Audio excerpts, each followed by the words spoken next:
I always thought that if my world were to fall apart, it would be in some dramatic, earth-shattering way. A car accident. A sudden, explosive fight. A tragic misunderstanding. But no, it happened in the quietest way possible, through the tiny, imperceptible blinking of a red light. Mason had always been the composed one between us. Steady, reliable, never prone to outbursts or dramatics. If he was angry, he went silent. If he was hurt, he withdrew. It was his way. And I had taken advantage of it for far too long. I should have known something was wrong the moment I stepped into our bedroom that evening. The air felt different, charged, expectant. But I was too preoccupied, too confident in my own control over our marriage, to pay attention. I sat on the edge of the bed, stretching my legs, scrolling through my phone without a care in the world, completely unaware that I had already lost everything. Then Mason walked in. He wasn't supposed to be home for another hour, yet there he was, standing in the doorway, watching me. Something in his posture sent a ripple of unease down my spine. "You had an interesting conversation today," he said evenly. I frowned. "What?" He took a step inside, pulling something from his pocket. A small black device. My stomach lurched before my mind could catch up. "I thought I was going crazy," he continued, voice disturbingly calm. "Thought I was imagining things. But no. Turns out I wasn't imagining anything at all." He pressed a button. My voice, my own voice, filled the room. Playful. Cruel. Dripping with a smugness I hadn't even realized was there at the time. "God, Mason is so clueless," my voice laughed through the tiny speaker. "He still thinks I'm some devoted little wife. It's almost cute." The blood drained from my face. I felt like I was free-falling, my body weightless, my thoughts colliding into one another with frantic desperation. My mouth opened, but no words came out. Mason just watched me, waiting. Another voice joined mine on the recording. Danny, my closest friend, or rather, the person I had thought was my closest friend. "You seriously think he doesn't suspect anything? You're practically rubbing it in his face." I know, my voice replied. "But it's not like he'd ever do anything about it. Mason's not the type. He'd rather pretend everything's perfect than admit his perfect little wife is screwing someone else." Silence. Except for my heartbeat, thundering in my ears. Mason clicked off the recorder and set it on the nightstand. He didn't yell. He didn't ask why. He just looked at me with an unreadable expression that made my stomach churn with something far worse than fear, something like regret. "Say something," I croaked. He exhaled slowly, then turned toward the closet, methodically pulling out a suitcase. "I already did." And just like that, the unraveling began. The sound of the suitcase zipper was deafening in the oppressive silence. I sat frozen on the bed, my body betraying me as my mind raced for a way out, a way to undo the irreversible. Mason's hands were steady as he packed, too steady. It wasn't anger that coursed through him, it was something much, much worse. A cold resolve. "Mason, please," I whispered, my voice breaking. He didn't stop. He didn't even look at me. That was when I knew I had lost him. Desperation clawed at my throat. I got to my feet, stepping toward him, but he shifted away, like I was something dirty. Something unsalvageable. "Where are you going?" I choked out. He finally met my eyes, and for a moment, I thought I saw something flicker there. Pain? Grief? But then it was gone. "Somewhere I can think," he said simply. "Somewhere I don't have to hear your voice mocking me every time I close my eyes." Tears burned my vision. "It wasn't. Don't." His voice was sharp, final. "Don't you dare say it wasn't what it sounded like." I swallowed, my mouth dry, my mind flailing for something, anything. "You're just going to leave? Just like that?" Mason laughed, a hollow, bitter sound. "Just like that?" He shook his head. "No, Hannah. This wasn't just like that. This was months. Years. Every time you smiled at me, every time you kissed me and told me you loved me while knowing damn well you didn't. I did, I whispered, my voice barely audible. He tilted his head, studying me. Then, to my horror, he pulled his phone from his pocket and tapped the screen. The recording began again. God, Mason is so clueless. I flinched as my own voice, laced with condescension, slithered through the room. He let it play, watching me, waiting for me to crumble under the weight of my own betrayal. I did. Mason, I gasped. Turn it off. But he didn't. He let it play until the very last word, then set the phone down, staring at me as if he were seeing a stranger. Maybe he was. You have no idea what you've done, he said finally, his voice disturbingly calm. Then he picked up his suitcase and walked out the door. The door clicked shut, leaving behind an emptiness so vast it felt like the walls were closing in. My knees buckled, and I sank onto the bed, my breath coming in short, ragged gasps. He was gone.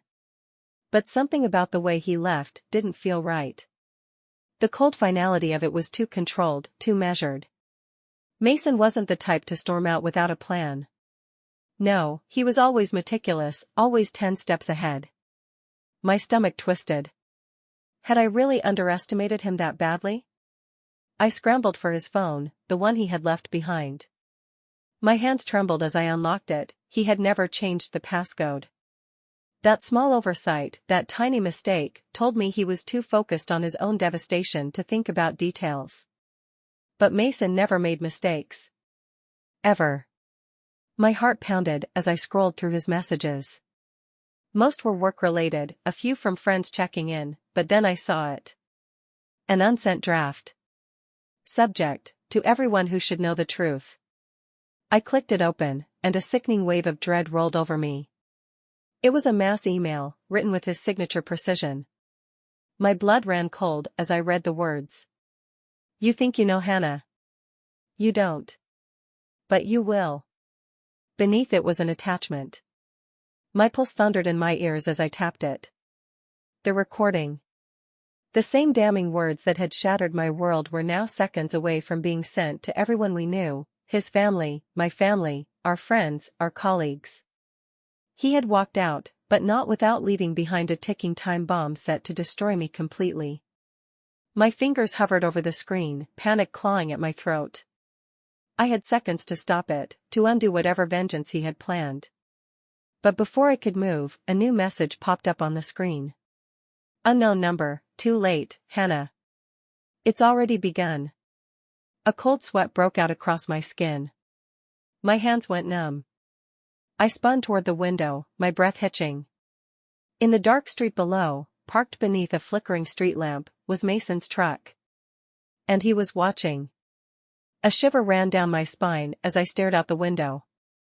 Mason's truck idled beneath the flickering street lamp, his silhouette barely visible in the dim glow. He wasn't just watching, he was waiting. But for what? My hands tightened around his phone, my breath coming in uneven gasps. The message from the unknown number taunted me from the screen, too late, Hannah. It's already begun. A sudden knock at the front door sent my pulse skyrocketing. I spun around, my mind racing. No one should be here. No one except. Another knock, louder this time. I hesitated before moving toward the door. My fingers hovered over the doorknob. Mason? I called out, my voice barely above a whisper. Silence. I swallowed hard and pulled the door open, just an inch. Cold air rushed inside, carrying the scent of rain and something else, something metallic. My stomach twisted. There was no one there. But at my feet, a single envelope lay on the welcome mat. My name was written on it in Mason's handwriting. Slowly, I bent down, my hands shaking as I picked it up. I tore it open and pulled out a single photograph. It was me. Me and him. The man I thought no one knew about. The man Mason wasn't supposed to know about. A fresh wave of nausea slammed into me.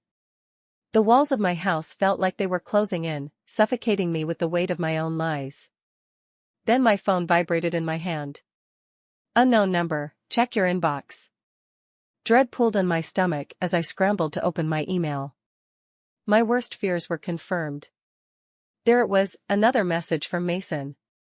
Subject, truth has a way of coming out.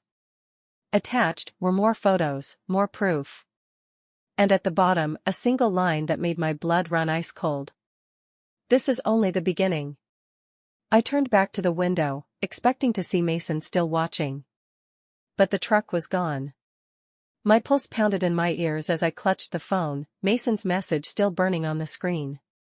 The truck was gone, but that didn't mean he was. He was out there somewhere, waiting, watching. And now, he wasn't just playing mind games, he had proof. Evidence of my betrayal that he could unleash at any moment. A sharp gust of wind rattled the window panes, and I turned abruptly, my nerves fraying. The house suddenly felt too quiet, as if it too were holding its breath. I scanned the shadows, my mind spinning. What was his plan? Was he toying with me, making me sweat before striking? Or had he already set his trap? I glanced back at my phone. The email with the damning photos loomed large, the cursor blinking at the bottom of the screen, waiting for my response. My fingers hovered over the keyboard, unsure of what to type. An apology? A denial? A plea? Then, another vibration. Unknown number, run. My heart stilled. My mouth went dry. This wasn't Mason. I reread the message, my fingers gripping the edges of my phone. A chill crept down my spine. Was this a warning? A threat? Who else knew? A floorboard creaked behind me. I spun around, but the room was empty. Then, another sound, a faint rustling near the back door. My breath hitched. Someone was in the house. A fresh wave of panic coursed through me. Mason wouldn't be this reckless, would he? No, he was too methodical. Too controlled. But someone else might not be. I backed away, heart hammering, my mind racing through options. I could run. I could fight. But what if this was just another move in Mason's twisted game? The lights flickered. The door creaked open. And then, a voice, low, unfamiliar, dripping with intent. Hannah, you really should have been more careful.